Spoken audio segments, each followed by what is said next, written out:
All right, so let's get into it. Friday night against the Jets, that's the frame for everything I want to talk about today. Because this isn't just a preseason game where guys are running around trying to stay healthy. This is an actual audition, and I mean that in the truest sense. Coach Mike McCarthy basically said it himself, that the practice squad is treated as an extension of the roster under him, which tells you how seriously he's watching every single rep these young guys get. He said this game is about focusing on the younger part of the team, giving these guys, in his words, the chance to make our squad. So when I say Friday night matters, I'm not exaggerating it for effect. This is genuinely one of those nights where a coaching staff starts drawing real lines on a depth chart.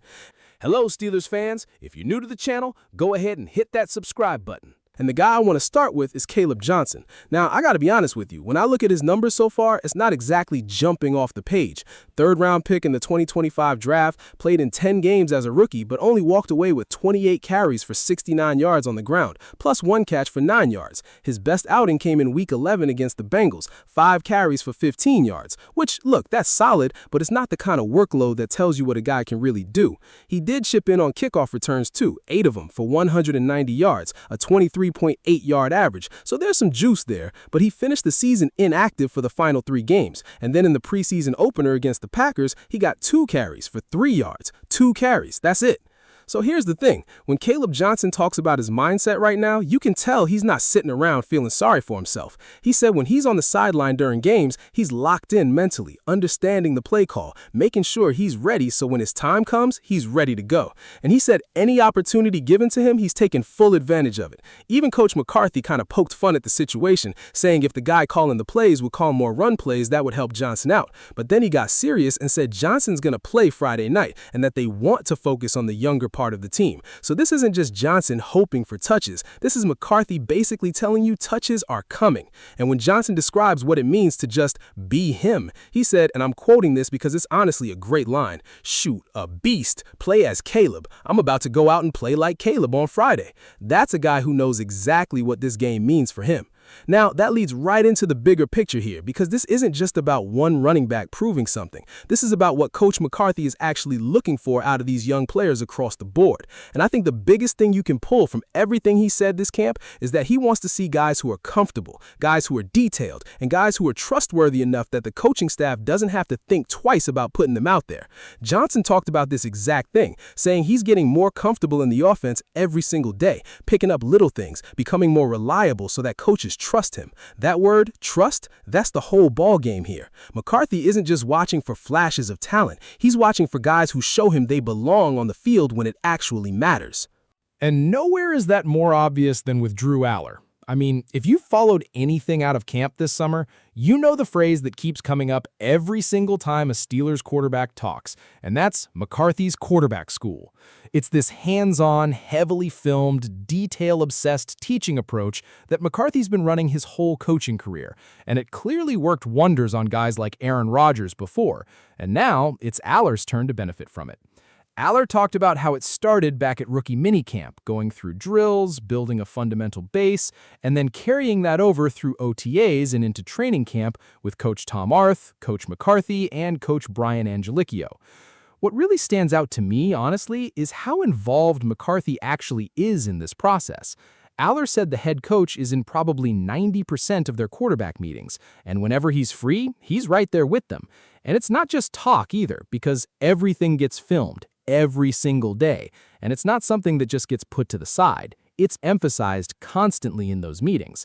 Aller even said that's what makes it unique, because a lot of coaches can preach fundamentals, but if you're not actually reviewing it on tape every day, it doesn't stick the same way. And knowing that he's on camera for every single rep, Aller said that keeps him detail-oriented, gives him purpose behind every single rep, whether it's a stationary throw or a full team period. Now here's where it gets real for Friday night. Aller's already had his first live test, the preseason opener against the Packers, and he was honest about it, saying he'll probably get a minus grade on one specific play, some reverse-out exchange under center that didn't go smooth. But other than that, he said he felt pretty good, and he credited Coach Arth, Coach Angelicchio, Coach McCarthy, and honestly, even Aaron Rodgers, Mason Rudolph, and Will Howard for helping him prepare. So when Friday night comes around, this is another data point on whether all that quarterback school work is actually translating into live snaps. That's the real evaluation here, not the meeting room anymore. It's live bullets against a different opponent. Now let's shift over to the defensive side because, honestly, I think this might be the most fascinating storyline heading into Friday. You've got Derek Harmon and Yaya Black, two young defensive linemen who are getting talked about in a way that's not typical for guys their age and experience level. Sebastian Joseph Day, who's in his 8th season, said it flat out that these two remind him of himself when he was coming up with the Rams. He said it's how bad they want it, always trying to be first in line, sponges, soaking up everything. And when it comes to Yaya Black specifically, Joseph Day didn't hold back. He called him, quote, a freaking wall, said you can't move the guy. And Derek Harmon, remember, this is the Steelers' #1 pick in the 2025 draft, and he already won the Joe Green Great Performance Award as the team's top rookie last year. But what I find interesting is what he said about year 2. He said the game is slowing down for him now, that he's still leaning on veterans like Cam Hayward for help, but things are clicking in a different way. A big part of that he credits to defensive coordinator Patrick Graham, who spends a ton of time with the D-line group, running drills himself, pointing out what he sees.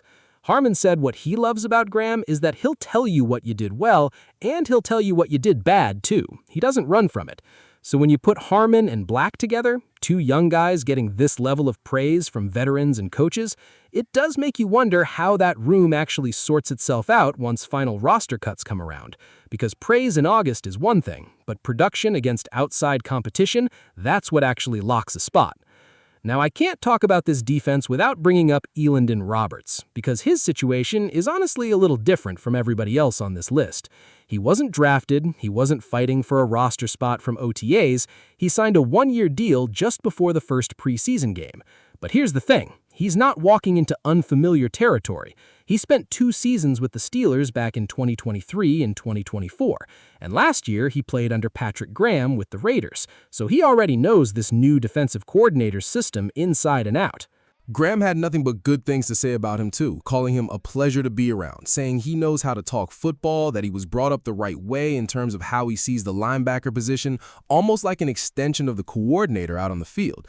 And then Graham brought up the physicality, saying Roberts brings it every single day, that he'd probably run through the coaches in the meeting room if he could. Coach McCarthy echoed that same energy, saying he's always viewed Roberts as a physical, old-school type linebacker and that everybody in the building, coaches and players alike, reacted with big smiles when he walked back into the locker room.